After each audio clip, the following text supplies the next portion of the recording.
Good morning, everybody. So, having a nice pump. Who would have thought it?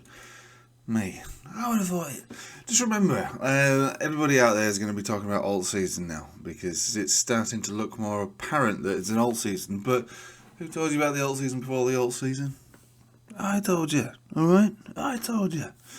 Anyway, I mean, to be fair with you, it might not. It might not, continue. We all know that, alt seasons are only called out properly in hindsight when we've seen the mega pumps. But we were talking about a few of these charts, weren't we? With the bull divs on the weeklies, and obviously the Bitcoin dominance with the bear divs on the weeklies. So it's probably the best start you could have to making an educated guess that a low is around. But regardless of the lows, we're still battling with a variety of resistances across many altcoins, and here we are on the total 2. So total 2 is market cap excluding Bitcoin, and we're pushing into a resistance. Once this resistance is broken, if it breaks, 1.12, we'll call it trillion, then you are looking for it to reclaim increments on the way back up, straight up to 1.4. Maybe 1.5, 1.6, and then from there it goes to the new all-time high. And I don't really know where that is and how long it takes, but my expectation is that we will peak around, before or around September, as you all know, because I speak like a broken record. Because it's still the same, it's unchanged basically. But, I'm open to the idea that we do continue after that, but, the idea for me is going to be selling around here, allowing for the pullback. If it means that the pullback hits a higher low, so perhaps maybe 1.6 or thereabouts where these levels are, and then we bounce from there, that's fine. Still being out around here in order to buy back around here in the hope that it make a higher high. If it's just a dead cat bounce, so be it.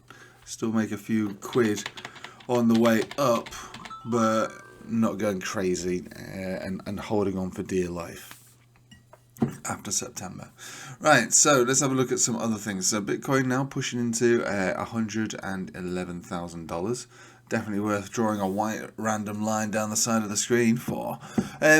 So close like this at the week, this would be a new all-time high. I mean, in all fairness, it was a new all-time high this week so far, so who would have thought it?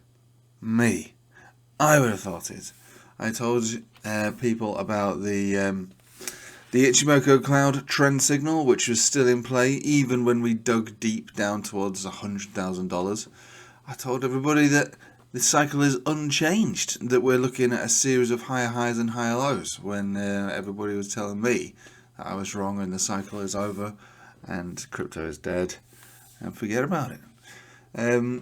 So at the moment we've broken out of this, well, it's a descending triangle, isn't it really, with a new all-time high in place, and I would expect that between now and September we'll make ourselves a new local and all-time high, so that's pretty sweet. So this is the one that I think we're all sort of waiting on. People forget how amazing this has been. When people tell me it's been a bad bull market, I get them to reflect on Bitcoin, XRP and the total 2 and say it's not at all, it's been a really good one.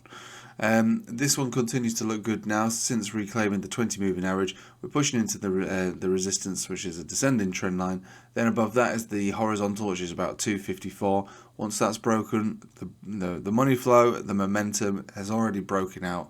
All it needs is price, and then you'll see a huge rally. First, up to its previous highs, $3, $3.50, then beyond, probably $4.50 to $5, and then maybe from $5. Well, let's slow down a minute. Let's slow down. It's early. It's too early to be talking about $10 XRP. Maybe we'll talk about $7 XRP. But yeah, it's still too early for that. We're 242.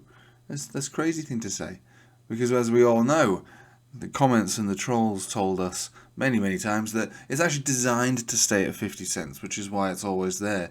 And you're wrong. Right. Beyond that, everything is really kind of just the same. We might be, and again, it's appropriate, but we might be looking for a pullback today in order to buy some lows, some higher lows. The only reason I say that is that across the board, there has been some, actually they're not that hot anymore, they were hotter last night. Money flow index reads, there's Ethereum quite hot there, 91 on the 4 hourly. So yeah, these are hot. I mean, it can obviously go higher. Money flow index is just, they're a risk barometer, that's all they are. It's just a 4 hourly as well, so in the form of high highs, higher lows, this is getting closer to making a higher high, so then the next thing will be a higher low. So just be careful when and what it is that you're buying if you're going to be doing anything like that today. But look, if your intention is to buy spot, just be aware that you're unlikely to be buying in the low. You might be buying a temporary peak at this point on a 4 hourly, which should resolve within a few days, and it'll just keep going on. That's my expectation. Just if you are going to be doing futures or anything, obviously you slow down, relax. Going to wait for a support to get hit. And at the moment, all these, I'd say the majority of these charts are not at support. They're floating up into and above the Bollinger Band itself. Right, well, that's pretty much all there is to say about it. Don't forget, I've got links for the Patreon in the description below. You can join me on the live streams. We can talk about altcoins. We like to do that twice a week. And if you want to set up some decent exchanges with perks on it, then there's links again for a couple of exchanges that I use for a variety of different trading tools. You get 10% off BloFin trading fees for life on your account, which is pretty decent, and some kind of bonus offer. Anyway, it's all in the links in the description. Thanks for watching. Take it easy.